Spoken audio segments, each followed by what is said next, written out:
বাণিজ্য উপদেষ্টার পেঁয়াজ আমদানির হুঁশিয়ারির পরও কমছে না দাম। 2 সপ্তাহের ব্যবধানে খুচরায় কেজিতে দাম বেড়েছে 30 থেকে 40 টাকা। এদিকে শীতের সবজির সরবরাহ বাড়লেও পরিবহন সংকটের অজুহাতে নিয়ন্ত্রণে আসেনি দাম। ক্রেতারা বলছেন একই পণ্য বাজার ভেদে বিক্রি হচ্ছে বিভিন্ন দামে। কাউসার আহমেদের রিপোর্টে বিস্তারিত।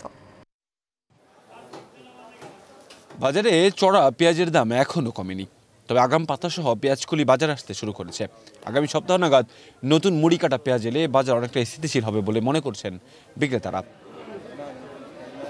বাড়তি দামে বিক্রি হচ্ছে শীতকালীন সবজিও, তবে দ্রুতই দাম কমবে বলে আশাবাদ প্রকাশ করেন বিক্রেতারা।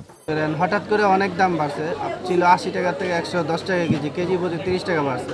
এত টাকা বাড়ার কথা না, কিন্তু এটা কিছু না কিছু কারসাজি আছে এবং সিন্ডিকেট কিছু আছে।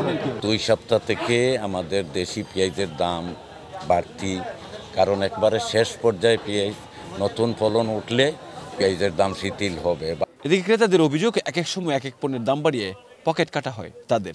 3-4 দিন আগে একটু কম আছে, এখন যে টমেটো আছে 140 টাকা একদম, এই যে আরও আছে আপনার এই যে শসা 80 টাকা একদম, 70 টাকা কিলো। ডেফিনেটলি সবারই সমস্যা হচ্ছে। যেই সরকারি আসুক, যেন তাদের নির্দিষ্ট টিম থাকে, যেন সবসময় এসে এগুলা কন্ট্রোল করে, বাট এটা তো আসলে বলে লাভ নাই, কারণ কেউ এরকম কিছু করছে না। পেঁয়াজের দাম অবশ্য 110 হঠাৎ করে বেড়ে যাওয়া, কিন্তু সাপ্লাই বাংলাদেশে কমে যাওয়ার কারণে আমার ওই মতো এটা হয়েছে, মানে পেঁয়াজের শেষ সময় আর কি। অন্য পণ্যের দাম মানে পাইকারি বাজারে কম, বাট এই বাজারে বেশি। বাজার নিয়ন্ত্রণে বর্তমান সরকার ব্যর্থ বলে জানান ক্রেতারা, তবে তাদের আশা নির্বাচনের পর নতুন সরকার বাজার নিয়ন্ত্রণ করতে সক্ষম হবে। কাউসার আহমেদ, এশিয়ান টেলিভিশন, ঢাকা।